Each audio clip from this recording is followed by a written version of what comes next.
వేదిక మీద ఉన్న ఉద్యమ నాయకులందరికీ,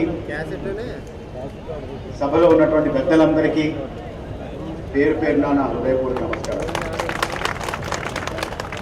సభలో నాకన్నా చిన్నవారు చాలా మంది ఉన్నారు, వారందరికీ నా శుభాశీస్సులు. మిత్రులారా, ఇందాక పెద్దలు మాట్లాడుతూ ఉంటే నేను ఇక్కడ కూర్చుని మిమ్మల్ని అందరినీ చాలా దగ్గరగా నిశితంగా చూస్తున్నాను. మీ అందరి ముఖాల్లోకి చూస్తున్నాను, మీ అందరి కళ్ళలోకి చూస్తున్నాను. నాకు మీ ముఖాల్లో కనపడినటువంటి పట్టుదల, మీ కళ్ళల్లో గోచరిస్తున్నటువంటి దీక్ష చూస్తుంటే ఈ రాష్ట్రాన్ని ఎవ్వరూ విభజించలేరు అనేటువంటి విశ్వాసం కలుగుతుంది.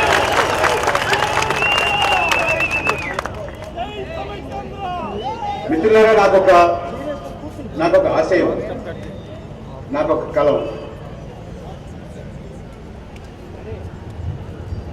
ఆ ఆశయాన్ని, ఆ కలని సాకారం చేసుకోవడానికి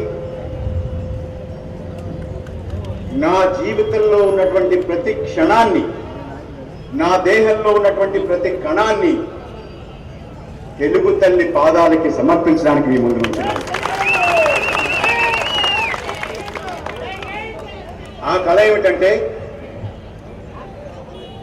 తెలుగు తల్లిని ముక్కలు ముక్కలుగా నరుకుదామని కుట్ర చేస్తున్నటువంటి ఇటలీ దొరసాని తెలుగు గడ్డ మీదకొచ్చి మన ముందు నుంచుని, మన ఎదురుగుండా తల వంచుకుని నుంచుని రెండు చేతులతోటి లెంపలు వేసుకుని తెలుగు జాతికి క్షమాపణ చెప్పి మళ్ళీ మీ జోలికి రాను, తెలుగు జాతిని నేను విభజించను, ఈ దుర్మార్గపు కుట్రపూరితమైనటువంటి ఈ ఆలోచనని, ఈ దురాలోచనని నేను వెనక్కి తీసుకుంటున్నాను అని మన ముందు నుంచుని చెప్పాలి, ఆ రోజు చూడాలి అనేటువంటిది నా ఆశ. మిత్రులారా, మనం రాష్ట్ర విభజనకి జరుగుతున్నటువంటి కుట్ర గత 11 సంవత్సరాలుగా 12 సంవత్సరాలుగా చూస్తున్నాం.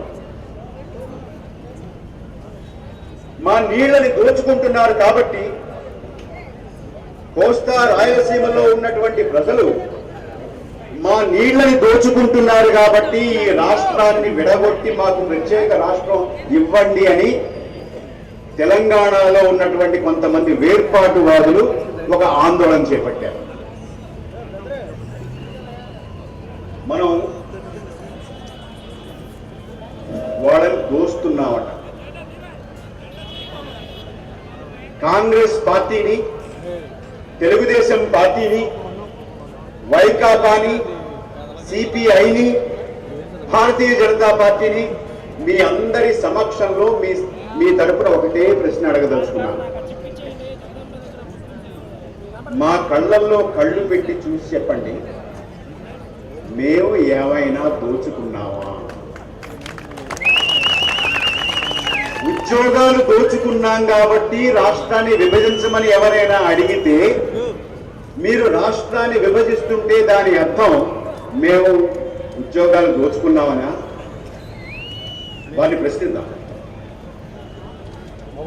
మా నీళ్లు దోచుకున్నారు, మా పంటలు పండడం లేదు, అంచేత తెలంగాణను ప్రత్యేక రాష్ట్రంగా చేయండి, మేము వీళ్ళతో తట్టుకోలేము, అంచేత తెలంగాణను ప్రత్యేక రాష్ట్రంగా చేయండి అని నాళ్ళు అంటున్నారు కదా.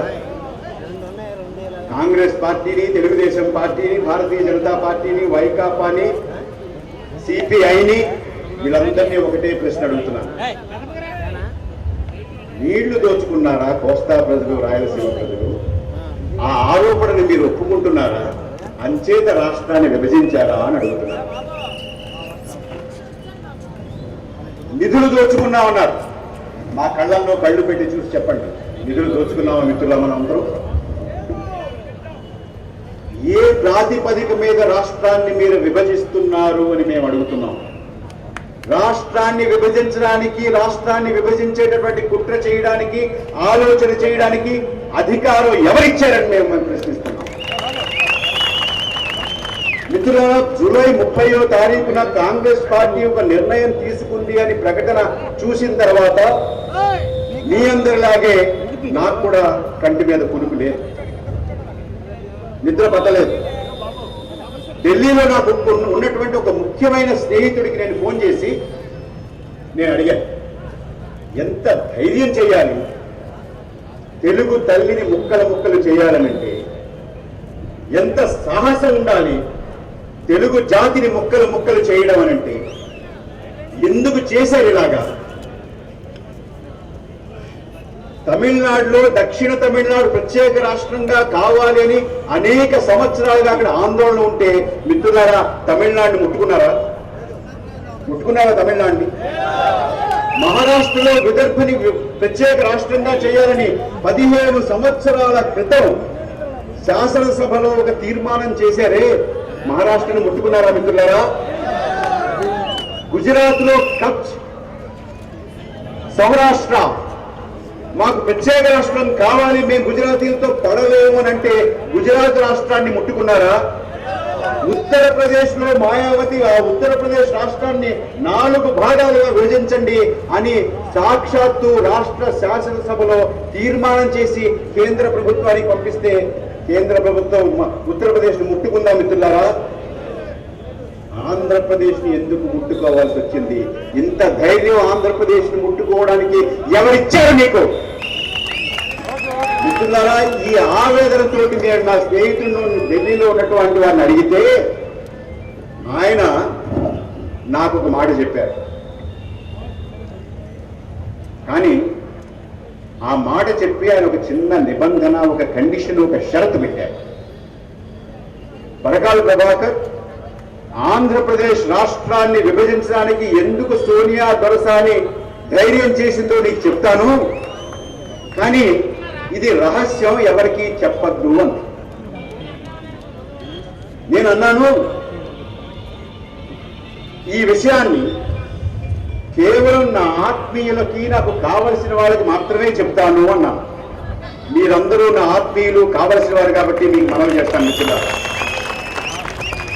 ఆయన ఏం చెప్పారంటే, మీ కేంద్ర మంత్రుల్ని ఈ ఇటలీ దొరసాని చాలా తరచుగా చూస్తూ ఉంటుంది, మీ రాష్ట్ర మంత్రులను కూడా అప్పుడప్పుడు చూస్తూ ఉంటుంది, మీ లోక్సభ సభ్యుల్ని, మీ రాజ్యసభ సభ్యుల్ని, మీ రాష్ట్రం నుంచి ఉన్నటువంటి ఎంపీల్ని మామూలుగా సెషన్ జరిగినప్పుడల్లా చూస్తూనే ఉంటుంది, మీ ఎమ్మెల్యేలను కూడా అప్పుడప్పుడు చూస్తూనే ఉంటుంది. వీళ్ళందరినీ చూసిన తర్వాత ఆవిడ ధైర్యం చేసింది. ఎందుకు ధైర్యం చేసిందంటే, వీళ్ళలాగే తెలుగు ప్రజలు కూడా చేతకాని వాళ్ళు, దద్దమ్మలు, చేతులు కట్టు కూర్చుంటారు, తిరగబడరు, అడగరు అనేటువంటి ధైర్యం చేసింది ప్రభాకర్ గారు అని చెప్పారు. మిత్రులారా, ఇవాళ తెలుగు ప్రజలు చేతకాని వాళ్ళు కాదు, దద్దమ్మలు కాదు, చేతులు కట్టు కూర్చోరు, తిరగబడకుండా ఉండరు అనేటువంటి మాట మనం నిరూపించాల్సినటువంటి అవసరం ఉంది. అవసరం ఉందా లేదా? అవసరం ఉన్నదా లేదా? అవసరం ఉన్నదా లేదా?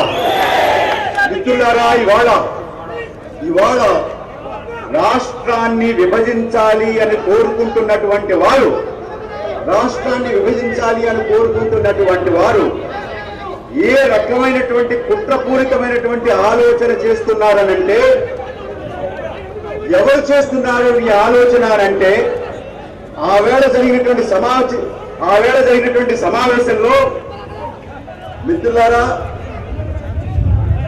తమిళనాడు నుంచి ఒక ఆయన, కేరళ నుంచి ఒక ఆయన, మధ్యప్రదేశ్ నుంచి ఒక ఆయన, కర్ణాటక నుంచి ఒక ఆయన, జమ్మూ కాశ్మీర్ నుంచి ఒక ఆయన, వీళ్ళందరినీ కూర్చోబెట్టుకున్నటువంటిది ఇటలీ నుంచి దిగుమతి అయినటువంటి దొరసాని. మిత్రులారా, వారికి తెలుగు ప్రజల ఆకాంక్ష ఏమిటి, తెలుగు ప్రజల చరిత్ర ఏమిటి, తెలుగు ప్రజల సాహసం ఏమిటి, తెలుగు ప్రజల యొక్క తిరుగుబాటుతనం ఏమిటి, తెలుగు ప్రజల యొక్క ధిక్కారం ఏమిటి అనేటటువంటి విషయాలు తెలియనటువంటి వారు ఈ రకమైన నిర్ణయం తీసుకున్నారు. కొంతమంది మనకు చెప్తున్నారు రాష్ట్ర విభజన జరిగిపోయింది, రాష్ట్ర విభజన జరిగిపోయింది, రాష్ట్ర విభజన జరిగిపోయిన తర్వాత మీకున్నటువంటి మంచి చెడ్డలు ఏమిటో మీరు యాంటనీ కమిటీకి వచ్చి చెప్పుకోండి అని అంటున్నారు. మిత్రులారా, యాంటనీ కమిటీకి తెలుగు ప్రజలకి ఏ రకమైనటువంటి సంబంధం లేదు.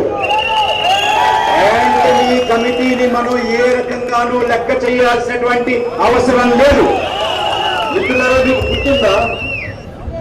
మీకు గుర్తుందా, 2009 సంవత్సరం డిసెంబర్ 9వ తారీఖున సాక్షాత్తు కేంద్ర హోంమంత్రిగా ఉన్నటువంటి చిదంబరం గారు అర్ధరాత్రి బయటకు వచ్చి రాష్ట్రాన్ని విభజిస్తున్నాం అనేటువంటి మాట చెప్పినప్పుడు, ఆ రకమైనటువంటి ప్రకటన చేసినప్పుడు మనందరం తిరగబడ్డాం.